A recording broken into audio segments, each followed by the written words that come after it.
Good morning, my friends in Pennsylvania. I'm Sam Rohr. I'm speaking out a second time against the incredulous actions taken by the Obama administration in recent weeks. I encourage you to visit my website for part one. Liberty is the central issue on which we are focused. Liberty is the cornerstone upon which this country was built and includes religious freedom from restrictions placed upon us by government authorities that cause a violation of conscience and religious faith. Protecting this liberty should be a vital concern and a top priority of each citizen in these United States of America. One person, be they the president or the secretary of some federal department, has no lawful and constitutional authority to force upon you and me what they think is best for us when it's a violation of our individual rights. In 2010, Congress passed and the president signed a law that, when it takes full effect, will take control of 1/6 of the U.S. economy. I spoke to you yesterday morning about the obligation of each of us to stand against the attack on our liberty. The unconstitutional attempt by President Obama to force mandatory health care coverage for contraception and abortion-inducing drugs must not stand for reasons that are much greater than just a single aspect of Obamacare. It's an issue of liberty, an issue of making law which is fundamentally inconsistent with our founders' cause for liberty. This attack is leading harshly to a loss of freedom generally, and religious liberty specifically. This morning I reiterate the urgency for you to take up this vital cause concerning your personal religious liberty. As the constitutionally conservative candidate in this race for United States Senate, I pledge my leadership in this matter. I am unequivocally dedicated to defeating this perilous assault on our freedoms by seeking the repeal of this flagrant, unconstitutional, and unlawful legislation. Some time ago, my wife and I watched a number of war movies. Some were black and white and featured actors who actually served in the armed forces. While most chronicled some aspect of World War II battles, one or two were portrayed by the soldiers of the greatest generation, compared to others who were perhaps not as clear on the moral consequences of what they were actually fighting for.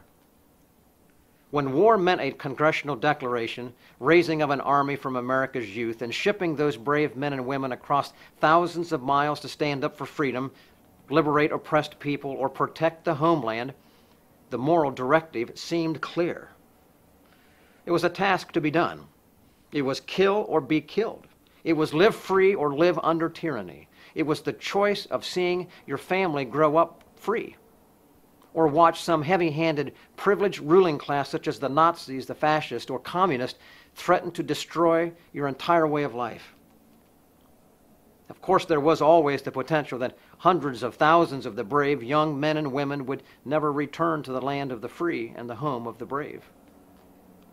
We buried literally tens of thousands on foreign soil.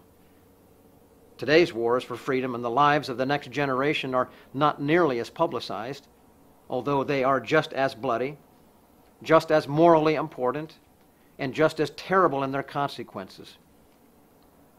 Abortionists, aided by the silent media and compliant liberals and doctors, have killed more people than we've ever lost in any war.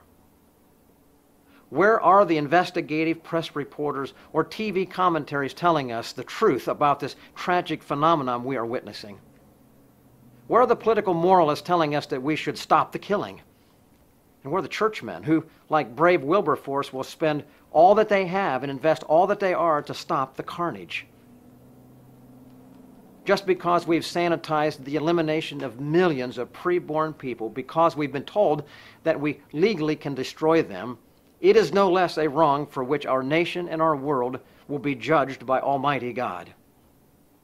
As your candidate for United States Senate, I want you to know that when in the Pennsylvania General Assembly, I opposed every piece of legislation that would weaken the right to life, liberty, and pursuit of happiness for all human beings, unborn, just born, or senior citizen.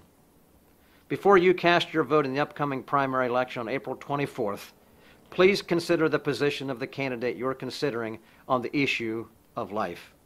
Who knows? The way Congress has been going of late with death panels and abortion funding, all included within Obamacare, for which Senator Casey voted, the life you save may be your very own. Please be aware that I am constitutionally conservative and unequivocally pro-life.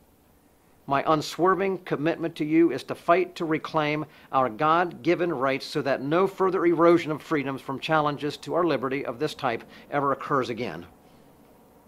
I ask for your vote on April 24th. I am Sam Rohr, candidate for the United States Senate from the Commonwealth of Pennsylvania.